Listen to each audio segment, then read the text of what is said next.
तो अब अपन अगले टॉपिक पे चलते हैं, एल आर परिपथ, जिसमें पहला पॉइंट है धारा का बढ़ना।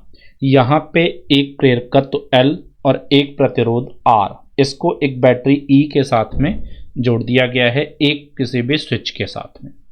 अब यहाँ पे जो बैटरी है वो DC सोर्स है, इसकी वजह से एक नियत धारा प्रवाहित होती है और हमें ये पता है कि अगर नियत धारा प्रवाहित होगी तो इस इंडक्टर का प्रेरकत्व का कोई रोल नहीं होता है, क्योंकि इसमें चुंबकीय फ्लक्स तब परिवर्तित नहीं होता है, जिसकी वजह से इसमें कोई भी EMF इंड्यूस नहीं होता और यहाँ पे एक नियत धारा प्रवाहित होनी चाहिए।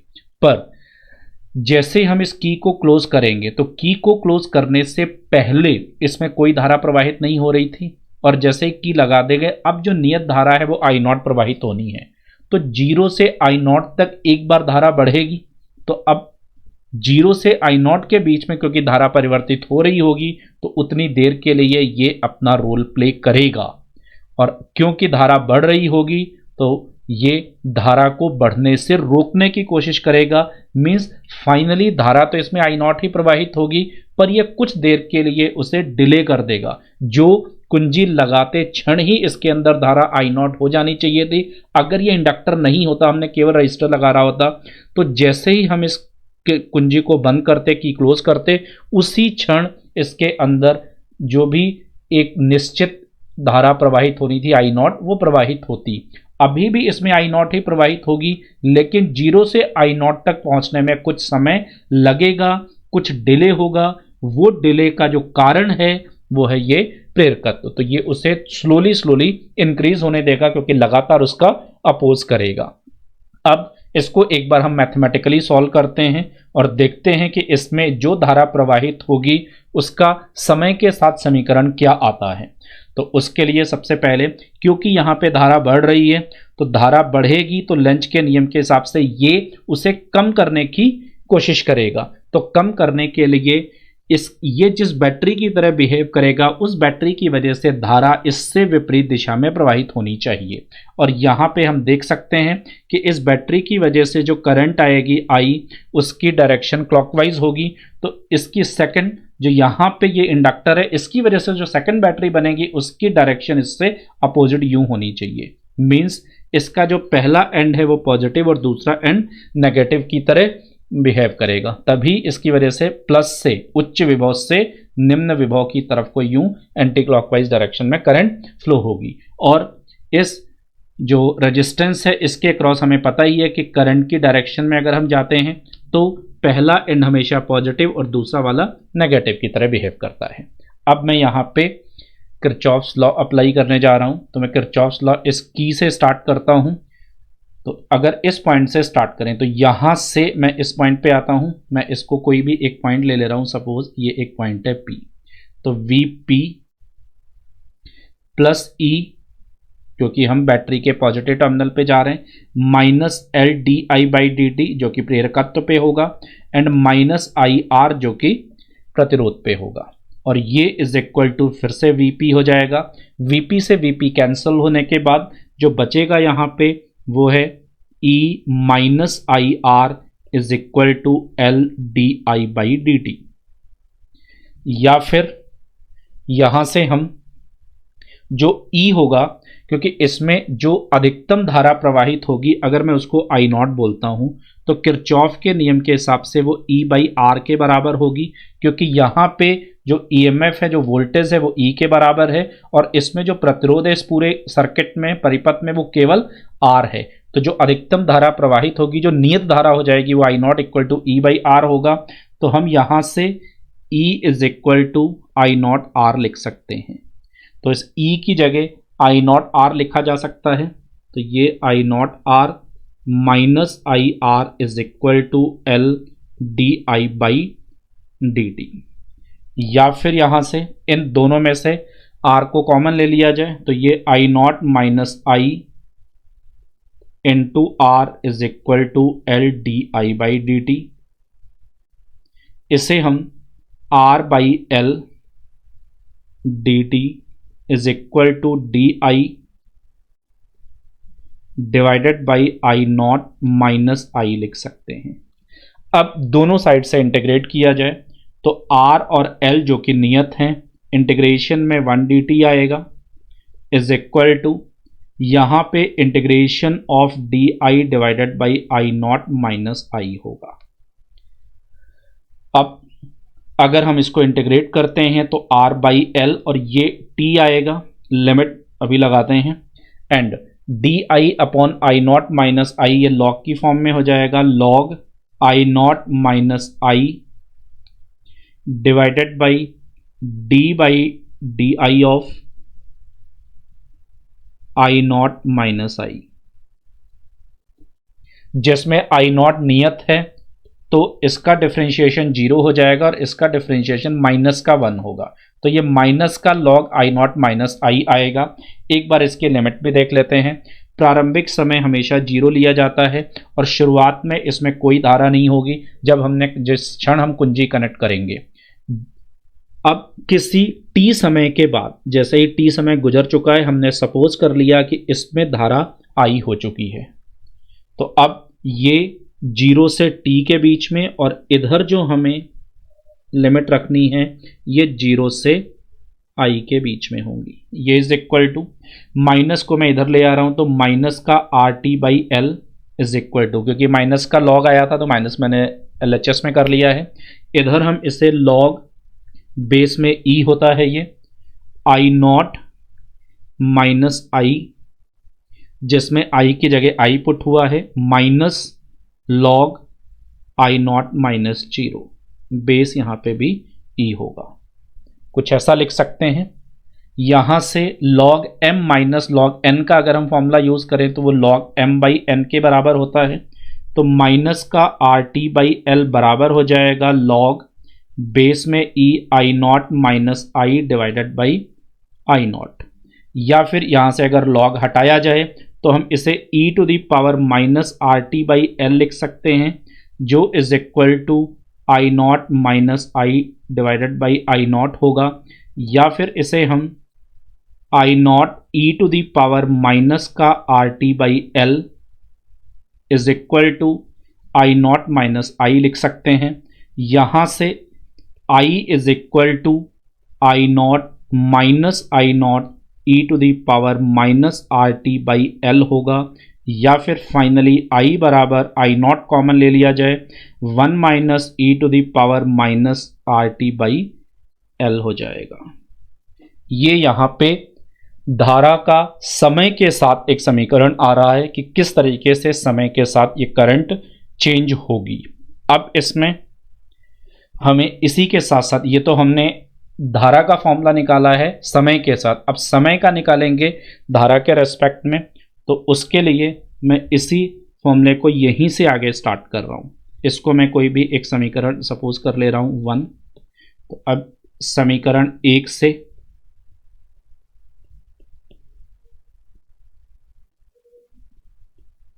समीकरण जो है यहां पे वो है माइनस का RT by L is equal to log base में E I not minus I divided by I not, sorry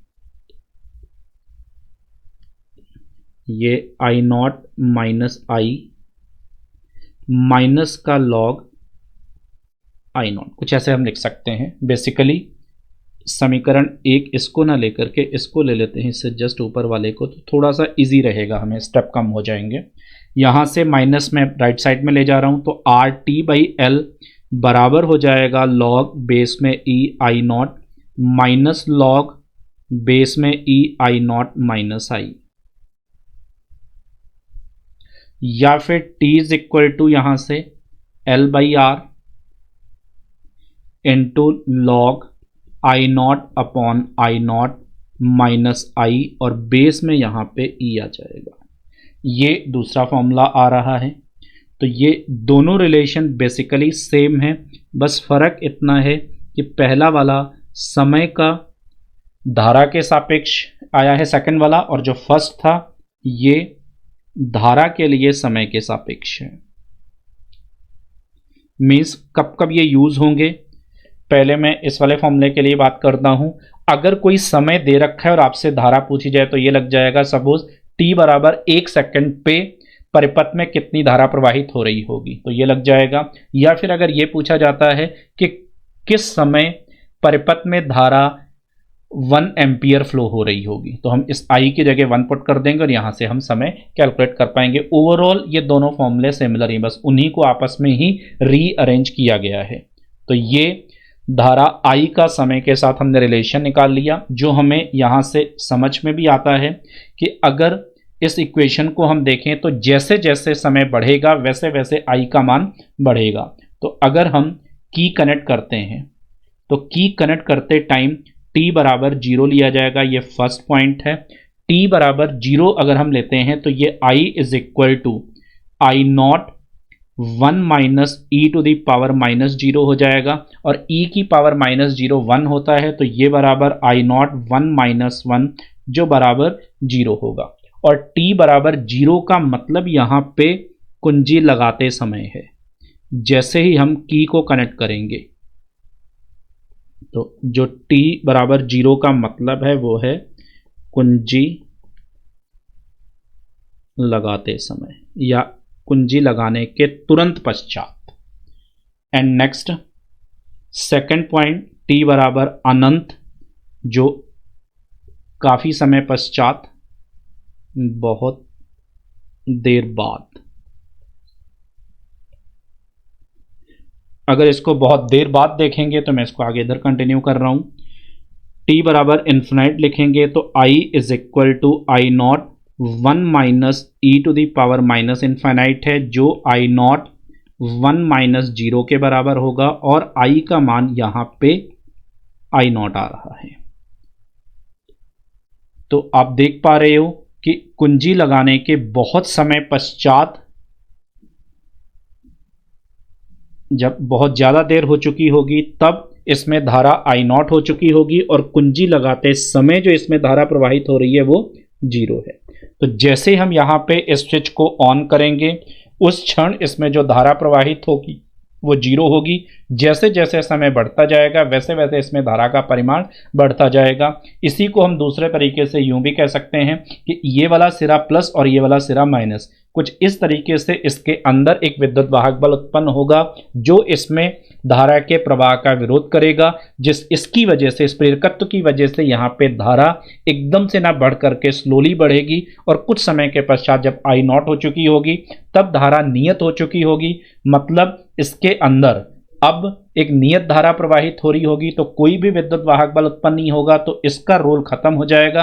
अब केवल रेजिस्टेंस ही यहाँ पे धारा का अपोज कर रहा होगा, और इसमें आई नॉट जो कि ई बाई आर के बराबर है, इतनी धारा लगातार प्रवाहित होती रहेगी अनंत समय तक के लिए। अब अगर इसका हम ग्राफ बनाएं इस इक्वेशन में, तो आप देख सकते हो आई और टी के बीच में जो ग्राफ आएगा वो एक्सपोनेंशियली इंक्रीजिंग होगा। तो यहाँ पे जो अधिकतम धारा इसके अंदर प्रवाहित होगी वो है आई नॉट। तो इस आई नॉट पे पहुंचने में जो इसको समय लगेगा वो अनंत होगा। ये ग्राफ 0 से स्टार्ट होगा t बराबर 0 समय पे, जैसे जैसे समय बढ़ता जाएगा धारा का परिमाण भी एक्सपोनेंशियल फॉर्म में चरघातांकी रूप में बढ़ता जाएगा, और t बराबर अनंत समय पे जाकर के इस धारा का मान नियत आई नॉट के बराबर होगा, जो e बाई आर के समान है। तो एल आर परिपथ में धारा कैसे बढ़ती है वो अपन ने देख लिया है। t बराबर 0 और t बराबर अनंत समय पे ये दोनों भी देख लिए कि t बराबर 0 पे इसमें धारा 0 होती है और अनंत समय में धारा बढ़ करके मैक्सिमम हो जाती है। इस वाली स्थिति में कुंजी लगाने के तुरंत पश्चात, क्योंकि इसमें कोई धारा नहीं प्रवाहित हो रही है, तो ये एक ओपन सर्किट की तरह बिहेव करता है, खुले परिपथ की तरह, और अनंत समय पश्चात, बहुत देर पश्चात ये एक क्लोज्ड परिपथ की तरह बिहेव करता है, बंद परिपथ की तरह। अब समय नियतांक पर आते हैं। तो समय नियतांक के लिए I इज इक्वल टू जो रिलेशन है I not 1 minus E to the power minus R T by L, इस रिलेशन से स्टार्ट करेंगे।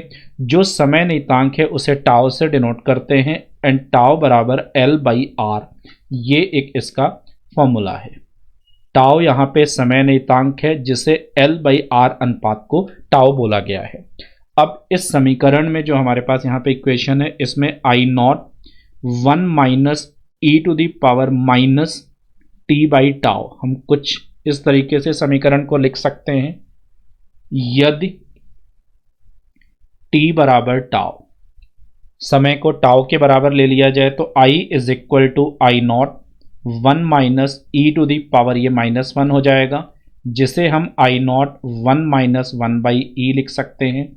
ये is equal to I not 1 minus 1 upon 2.71, ये ई की वैल्यू होती है। इसको सॉल्व करेंगे तो ये equal to I not 1 minus 0.369 आता है। ये इसे सॉल्व करने पे ये 0.631 आई नॉट के बराबर होगा। तो यहाँ पे हमने जब t जो है समय नियतांक के बराबर लिया है तो धारा का जो मान है वो आई नॉट के 0.631 आई नॉट के बराबर आया है। मतलब यहाँ से जो इसकी परिभाषा बनेगी समय नियतांक की, वो हम कह सकते हैं कि समय नियतांक उस समय के बराबर है जितने समय में धारा अधिकतम धारा की 63.1% हो जाएगी। तो अगर इसकी परिभाषा यहाँ पे लिखी जाए,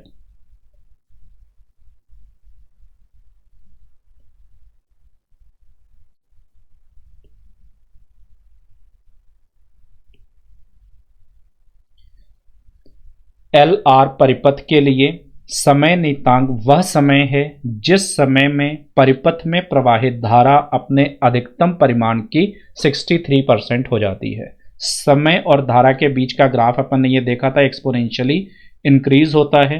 अब जिस समय पे जो टाउ समय है, इस समय पे धारा का जो परिमाण होगा वो अधिकतम धारा का 63% हो जाना चाहिए, और ये इसमें अधिकतम धारा है जो कि आई नॉट के बराबर होता है। तो इस आई नॉट का जो 63% 63.1 है, ये 0.631 आई नॉट, तो 63% जो अधिकतम धारा की धारा होने में जो समय लगेगा उसी समय को समय नियतांक कहा जाता है। तो अब अगर इसी केस में प्रेरकत्व का मान बढ़ाया जाए, यदि परिपथ में प्रेरकत्व का मान बढ़ाया जाता है तो क्या चेंज आएगा वो हमें यहाँ पे देखना है। तो उसके लिए जो ग्राफ है हमारे पास वो कुछ ऐसा ही बनेगा, जैसे जैसे समय बढ़ेगा वैसे वैसे धारा का परिमाण बढ़ता जाता है। तो इसमें यहाँ पे मैंने दो ग्राफ बना रखे हैं। पहले ये L1 के लिए है, परिमाण L1 शुरू में लिया जा रहा है प्रेरकत्व का। जैसे ही हम प्रेरकत्व का परिमाण बढ़ा देंगे तो एक नए ग्राफ पे इसके हिसाब से धारा परिवर्तित होती है। तो इसके लिए हम फॉर्मूला जो यूज़ करेंगे समझने के लिए, वो T is equal to L by R log base में E I naught upon I not minus E, ये हमारे पास फॉर्मूला था।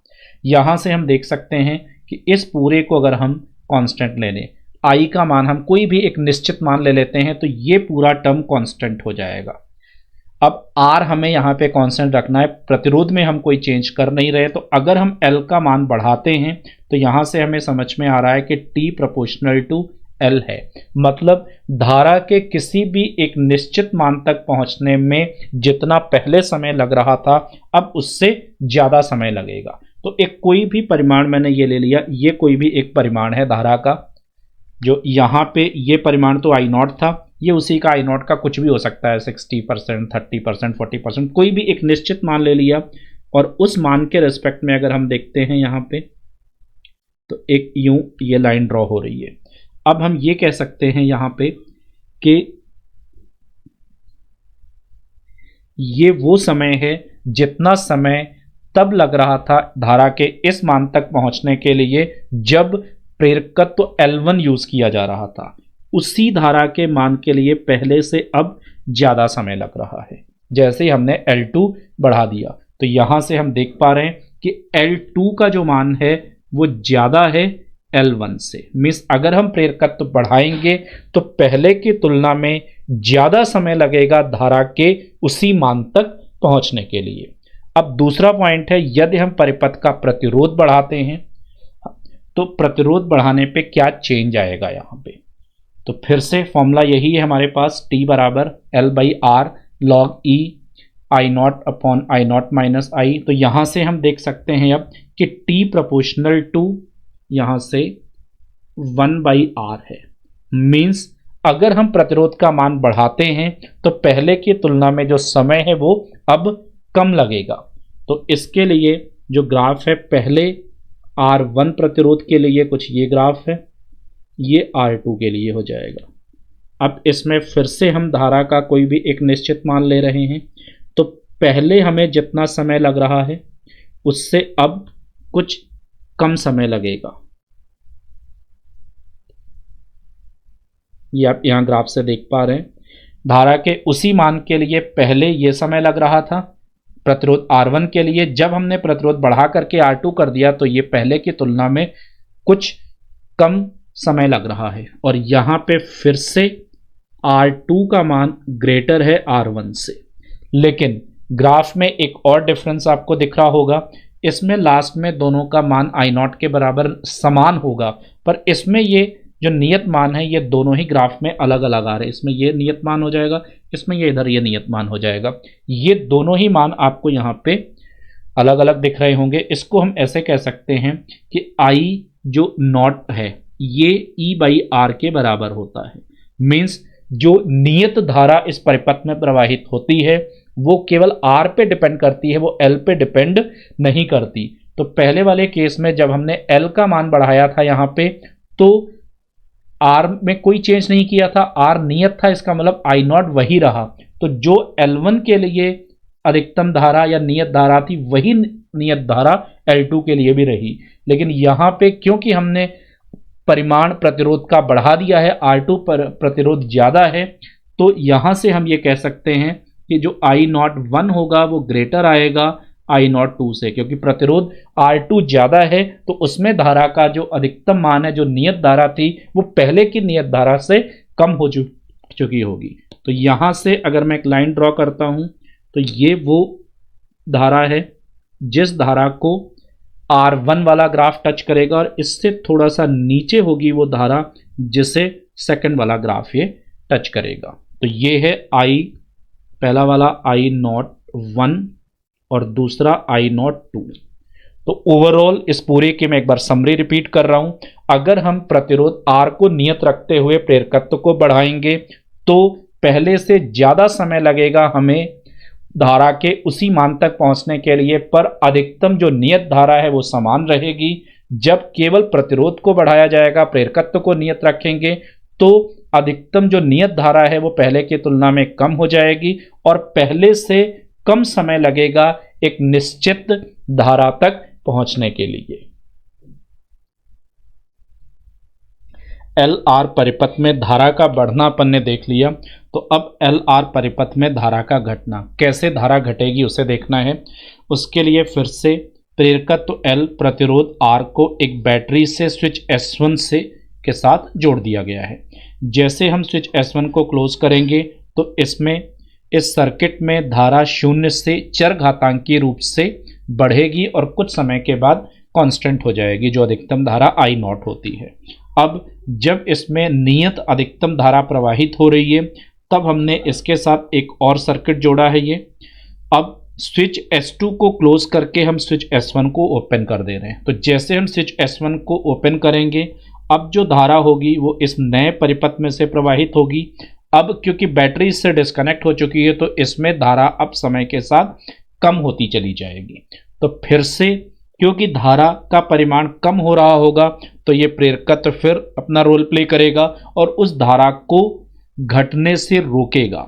मीन्स अगर हम डायरेक्टली इस प्रेरकत्व को इसमें नहीं जोड़ा गया होता और हम इस स्विच S1 को ओपन कर देते तो जिस क्षण इस स्विच को ओपन किया जाता उसी क्षण धारा इसमें शून्य हो जाती। पर अब क्योंकि L प्रेरकत्व इसमें जुड़ा हुआ है तो जैसे हम इस स्विच S1 को ओपन करेंगे उसी क्षण इसमें धारा 0 नहीं होगी।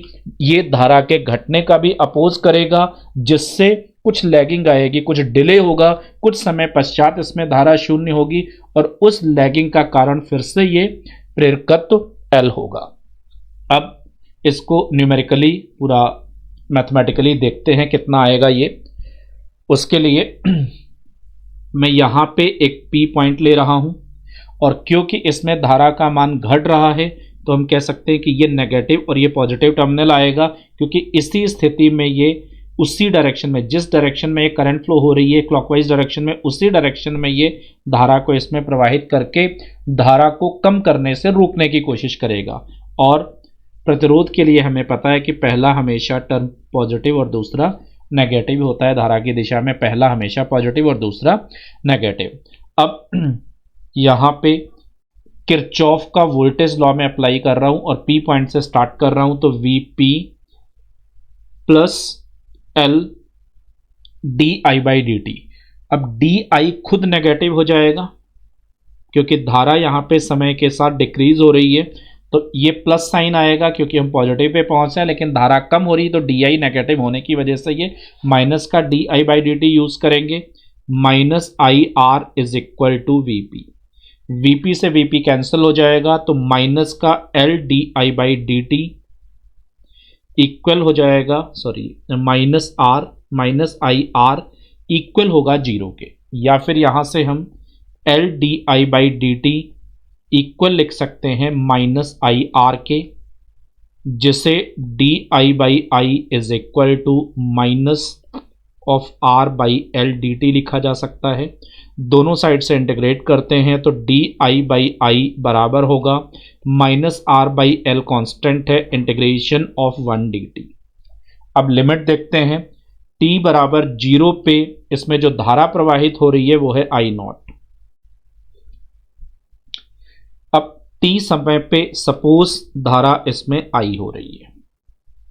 अब 1/i di को log लिया जा सकता है, तो इंटीग्रेट करने पे ये log i आएगा। Limit from I0 to i equal to minus R/L 1 dt का इंटीग्रेशन t होगा, लिमिट 0 से t, या फिर log i minus log I0 equal हो जाएगा माइनस R/L t माइनस 0 के। इसे हम log m minus log n को log m/n लिख सकते हैं, तो ये log e I/I0 बराबर हो जाएगा माइनस RT/L के।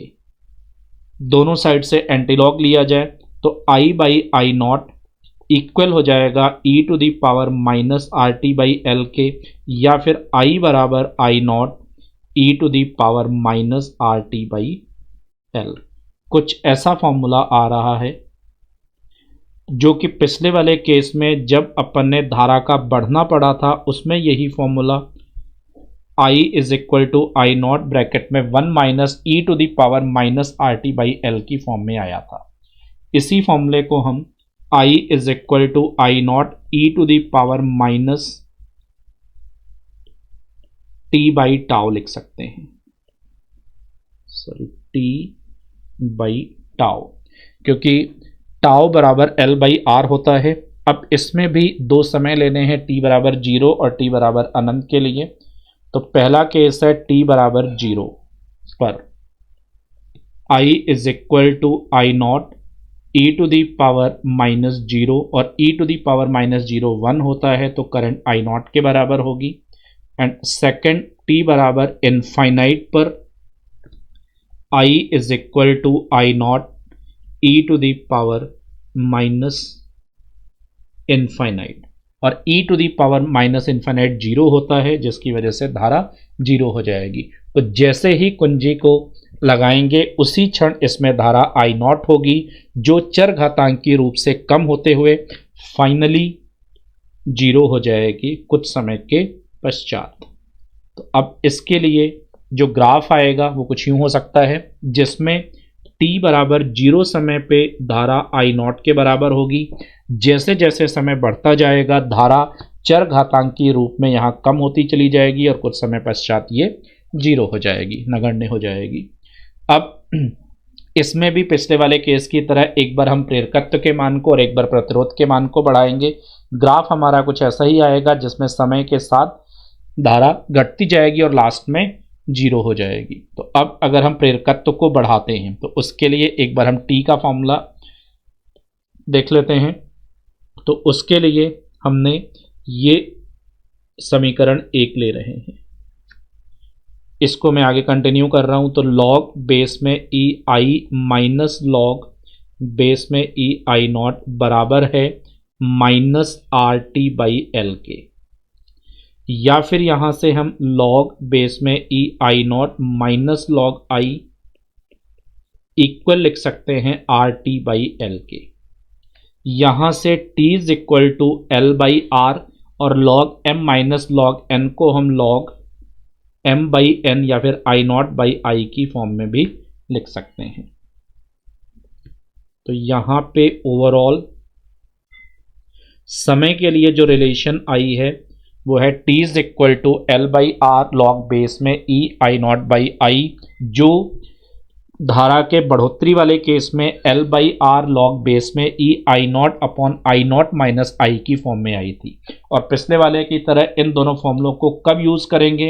ये तब यूज होगा जब समय दे रखा है और उस समय पे धारा पूछी गई है, और ये जब धारा का परिमाण दे रखा है और समय पूछा जाएगा। तो अब इसी फॉर्मूले को यहाँ पे यूज कर रहे हैं हम, क्योंकि टी का जो फॉर्मूला है वो L by R log base में ई आई नॉट बाई आई है। अब धारा के किसी भी एक मान तक पहुंचने के रेस्पेक्ट में लॉग बेस में ई आई नॉट बाई आई तो नियत हो जाएगा, जिससे टी प्रोपोर्शनल टू फिर से एल बाई आर है, और ऐसा ही पिछले केस में भी था। अब अगर हम प्रेरकत्व का मान बढ़ाते हैं तो यहाँ से हमें दिख रहा है कि टी प्रोपोर्शनल टू एल है, तो समय उसी धारा के परिमाण तक पहुंचने के लिए पहले से ज़्यादा लगेगा। तो जो पहला ग्राफ है L1 वो येलो ग्राफ के फॉर्म में बना रखा है मैंने। ये पहले का ग्राफ है L1 प्रेरकत्व के लिए। जैसे हम प्रेरकत्व बढ़ाएंगे तो ये ग्रीन वाला नया ग्राफ आ रहा है।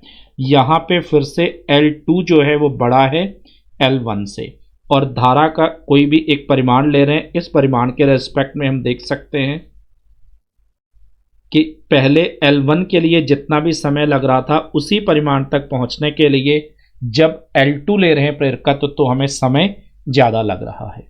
तो धारा के उसी परिमाण तक पहुंचने के लिए समय पहले की तुलना में ज़्यादा लगेगा, लेकिन जो अधिकतम परिमाण है वो वही रहेगा क्योंकि हम R में कोई चेंज नहीं कर रहे हैं। पर अगर हम प्रतिरोध को बढ़ाते हैं तो हमें पता है कि I इज इक्वल टू, जो अधिकतम धारा का फॉर्मूला था वो E बाई आर होता है।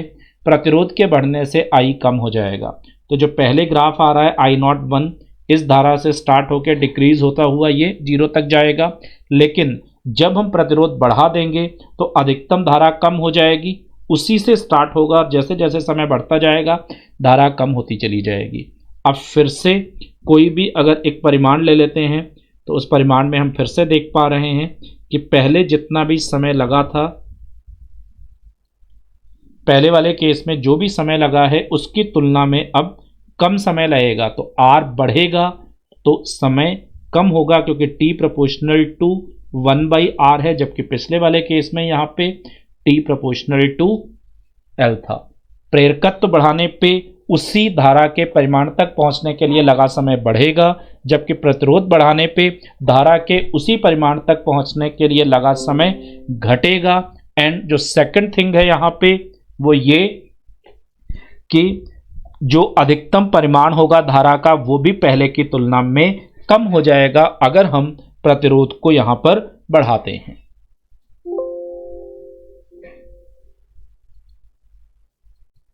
तो अब एक एग्जाम्पल देखते हैं। इस एग्जाम्पल में एक बल्ब को एक इंडक्टर के साथ श्रेणी क्रम में जोड़ा गया है एक बैटरी की मदद से, और एक हमने यहाँ पे स्विच लगा रखा है, यह स्विच है। अब हमें देखना है कि कैसे इसमें धारा परिवर्तित होगी।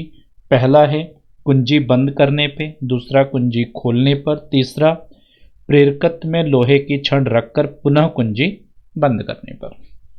तो स्टार्ट करते हैं। इसका बेसिकली अपन ग्राफ देख रहे हैं। तो जैसे ही हम इस कुंजी को बंद करेंगे तो ये हम पहले देख चुके हैं कि जो धारा का परिमाण होगा इसमें एक्सपोनेंशियली बढ़ेगा। तो जो ग्राफ आएगा वो येलो वाला कुछ यूं होगा। जैसे जैसे समय बढ़ता जाएगा वैसे वैसे धारा बढ़ती जाएगी, और कोई एक ये समय आ रहा है जिस समय पे आकर के अब इसके बाद ये धारा लगभग नियत हो चुकी होगी। तो कुछ ऐसे धारा इसमें बढ़ेगी, शुरुआत में 0 होगी, बढ़ती जाएगी एक्सपोनेंशियली और फाइनली कांस्टेंट हो जाएगी। तो ये है हमारा 1 ग्राफ। अब जैसे ही इस समय पे पहुंच रहे हैं, इस क्षण आकर के हमने कुंजी ओपन कर दी, तो जैसे हम इस कुंजी को ओपन करेंगे उसके बाद का जो ग्राफ है ये भी अपन देख चुके हैं कि ये लगातार एक्सपोनेंशियली डिक्रीज होता जाएगा और कुछ समय के बाद ये जाकर के 0 हो जाएगा। लेकिन जैसे ही इसमें एक कांस्टेंट करंट फ्लो हो रही थी और हमने यहां से इसको ओपन कर दिया, तो जिस क्षण ओपन करेंगे उस क्षण जो करंट थी वो इस आई नॉट के बराबर इतनी फ्लो हो रही थी। लेकिन क्योंकि हमने इसको ओपन कर दिया तो उसी क्षण धारा इसमें घटना स्टार्ट करेगी और जैसे ही घटना स्टार्ट करेगी उसी क्षण ये फिर से अपना रोल प्ले करने लग जाएगा। और क्योंकि धारा घट रही है तो इसका काम उसको बढ़ाना है। तो धारा अभी उतनी ही थी और घटना शुरू हुई है, आई नॉट के समान धारा इसमें प्रवाहित हो रही थी और धारा घटनी प्रारंभ हुई तो एकदम से हल्का सा ये इंक्रीज होगी और फिर कम होती चली जाएगी और लास्ट में जाकर के ये 0 हो जाएगी। तो हम कह सकते हैं कि कुंजी ओपन करने से और लास्ट में धारा 0 होने तक इसमें जो अधिकतम धारा प्रवाहित होगी वो उस क्षण होगी जब हम कुंजी को ओपन करेंगे। जैसे ही कुंजी खोलेंगे उस क्षण धारा अधिकतम आई नॉट के बराबर प्रवाहित हो रही थी और कुंजी खोलते ही क्योंकि कम होना स्टार्ट करेगी तो जो उसमें प्रेरकत्व लगा हुआ वो बढ़ाने की कोशिश करेगा, तो उस क्षण एकदम से हल्की सी धारा बढ़ेगी और फिर वो एक्सपोनेंशियली डिक्रीज होते हुए 0 हो जाएगी। अब हम कुंजी ओपन कर चुके थे, हमने इस जो प्रेरकत्व है इसके अंदर एक लोहे की छड़ रख दी। तो अगर हम इसके अंदर लोहे की छड़ रख देंगे तो जो L का हमने फॉर्मूला पढ़ा था वो है म्यू नॉट n² A/L। छड़ रखने के पश्चात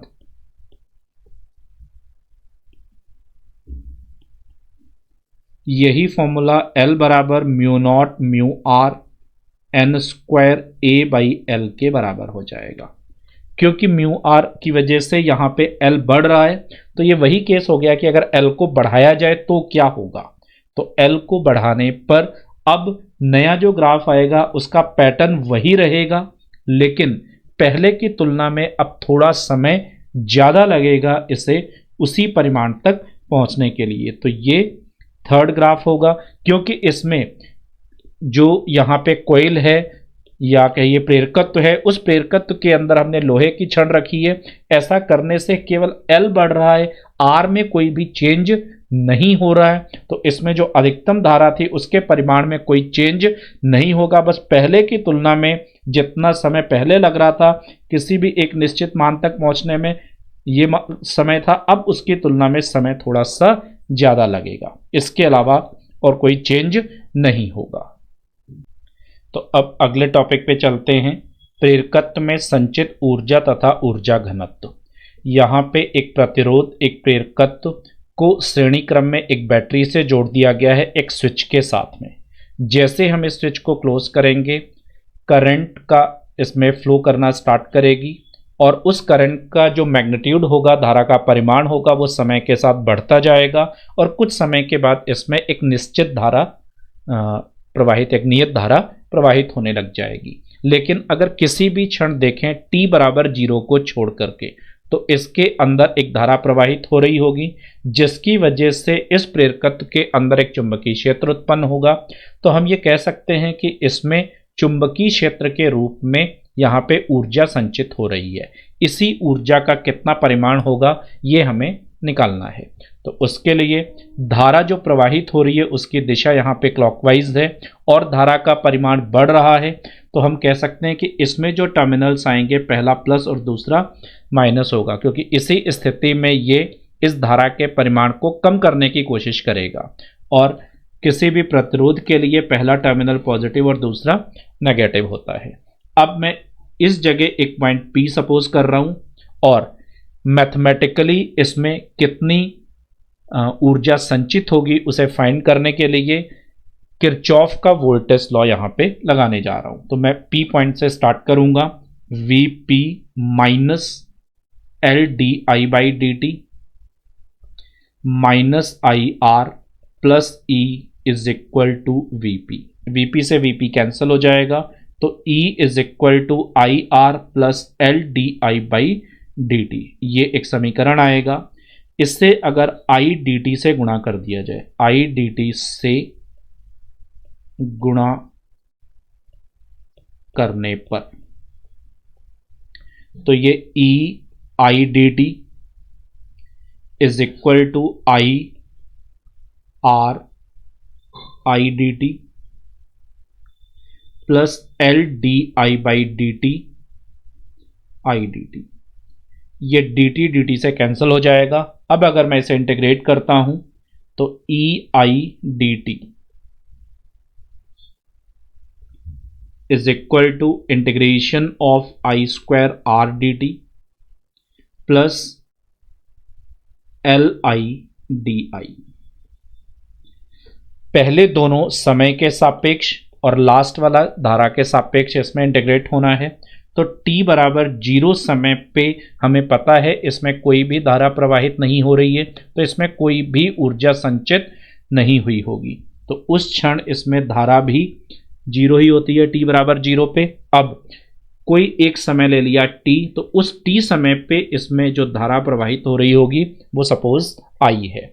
अब यहाँ पे 3 टर्म्स हमें दिख रहे हैं, integration of E I dt, ये हम करंट इलेक्ट्रिसिटी चैप्टर में पढ़ चुके हैं कि ये परिमाण इस बैटरी द्वारा किए गए कार्य के बराबर होगा। तो जो सबसे पहला वाला ये पॉइंट यहाँ पे लिखा है ये हो गया बैटरी द्वारा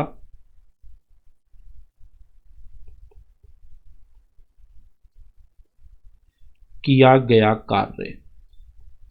और बैटरी द्वारा किया गया कार्य यहाँ पे 2 तरीके से यूज हो रहा है, जिसमें पहला वाला पॉइंट है integration of I square R dt, जिसे हम वहीं पे पढ़ चुके हैं कि ये परिपथ में प्रतिरोध के कारण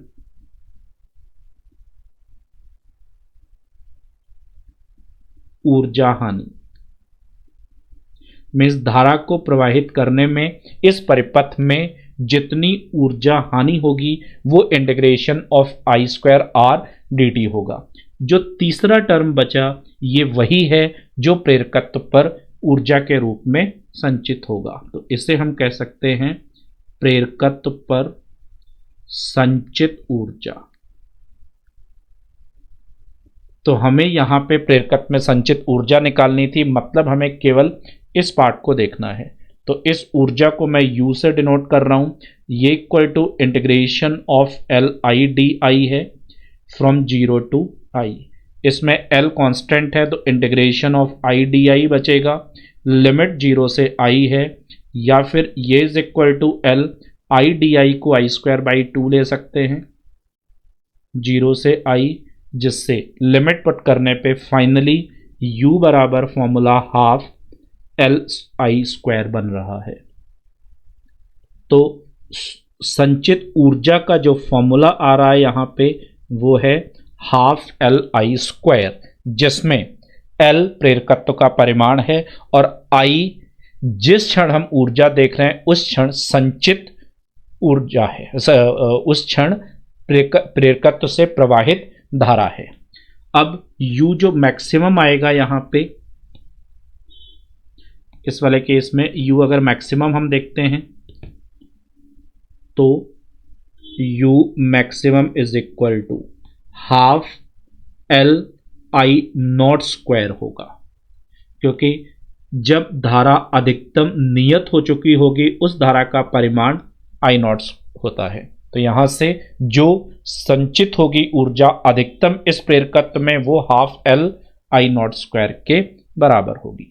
हम फाई बराबर L I ये एक फॉर्मूला पहले पढ़ चुके हैं इस चैप्टर में। यहां से हम अगर L और I दूसरे फॉर्मूलों में रखते हैं तो L को कैलकुलेट करने पे यहां से फाई बाई I होगा, तो U is equal to half L की जगह phi by I into I square है, एक I कैंसिल होने के बाद ये हाफ फाई I के बराबर आएगा।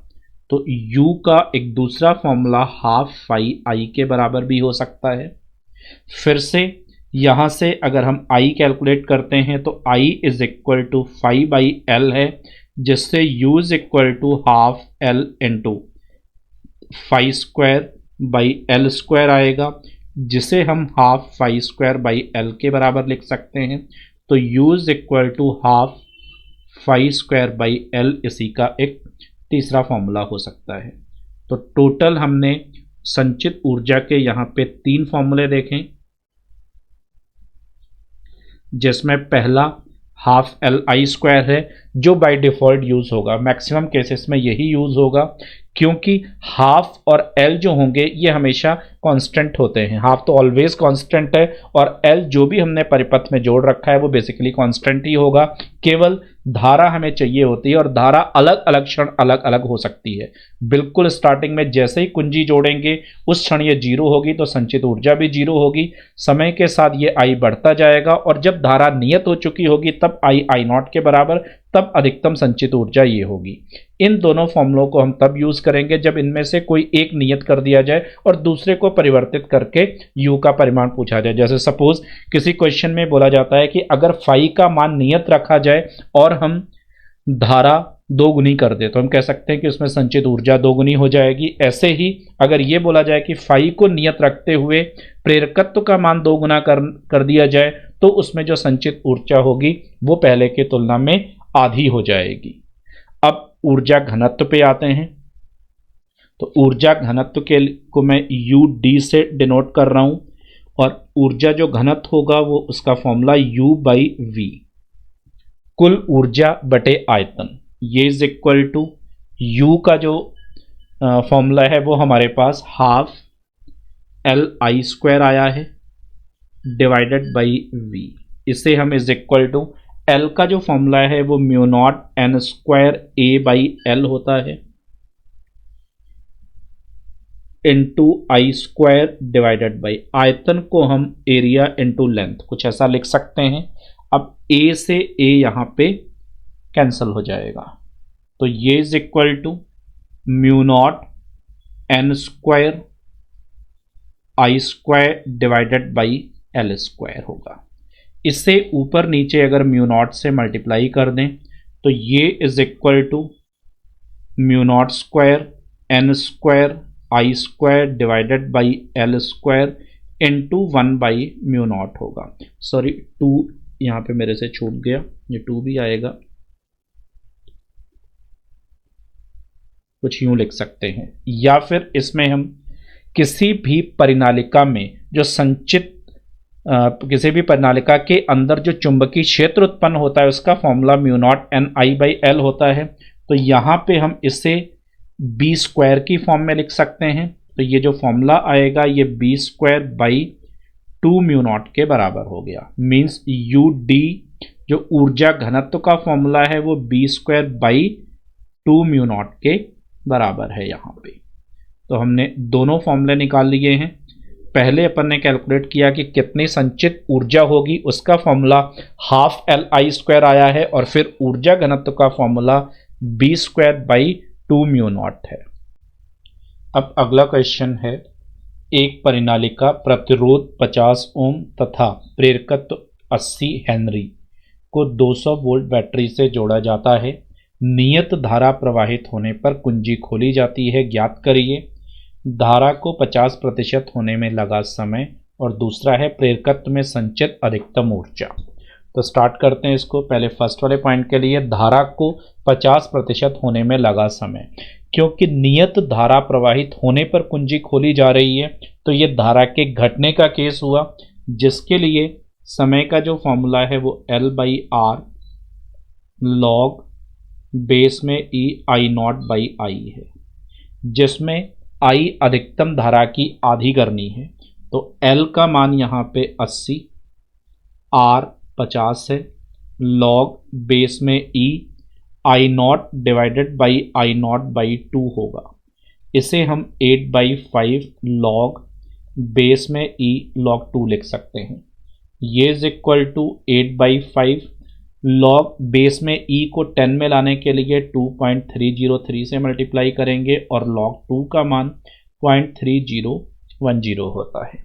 इसे सॉल्व करके हम वो समय निकाल लेंगे कि कितने समय में धारा का परिमाण अधिकतम धारा का 1/2 गुना या 50% हो जाएगा।